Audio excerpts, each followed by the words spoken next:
आम्ही भारताचे पंतप्रधान आदरणीय मोदीजी, महाराष्ट्र मुख्यमंत्री देवेंद्रजी, मुंबईचे अध्यक्ष अमित साटमजी, आशिष शेलारजी, विनोद तावडेजी या सर्वांना खूप खूप धन्यवाद देतो। आणि त्यांच्याबरोबर असलेली सगळी टीम, त्यांची निवडणूक प्रतिनिधी म्हणून, चुनाव समिती म्हणून त्यांनी सगळ्यांनी माझ्यावर विश्वास टाकला आणि मला तिसऱ्यांदा या ठिकाणी निवडणूक लढण्यासाठी संधी दिली।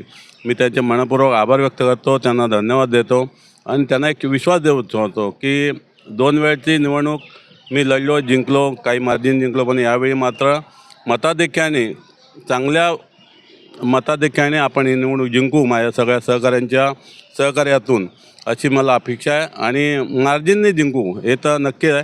मी नेत्यांना माझा विश्वास देतो आणि येणाऱ्या निवडणूक संपल्यानंतर येणाऱ्या 5 वर्षात माझ्या पक्षाच्या वरिष्ठांना, नेत्यांना अपेक्षित असलेलं काम या ठिकाणी करून दाखवू, अशी मी सर्वांना आश्वस्त करतो। धन्यवाद। नक्कीच भारतीय जनता पार्टीचं कमल इथे पुन्हा फुलणार, यात शंका नाही आहे।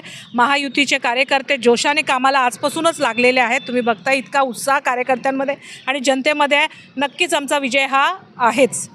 त्यामुळे इथे आम्ही उभे असताना इतर पक्षाच्या लोकांची चर्चा चालली होती की इथे कमळ आहे, इथे काय आपलं खरं नाही आहे, आणि ते तसंच होणार आहे। इथे कमळाशिवाय पर्यायच नाही आहे। मी जनतेला सांगेन की 2012मध्ये माझ्यावर विश्वास दाखवला होता, मला तुम्ही निवडून दिलं होतं। 2017मध्ये महादेवजींवर तुम्ही विश्वास दाखवला, महादेवजींना जिंकून दिलं। आता 2026मध्ये पुन्हा तुम्ही भारतीय जनता पार्टीच्या कार्यकर्ते आणि आमच्या लोकप्रतिनिधींवर विश्वास दाखवा।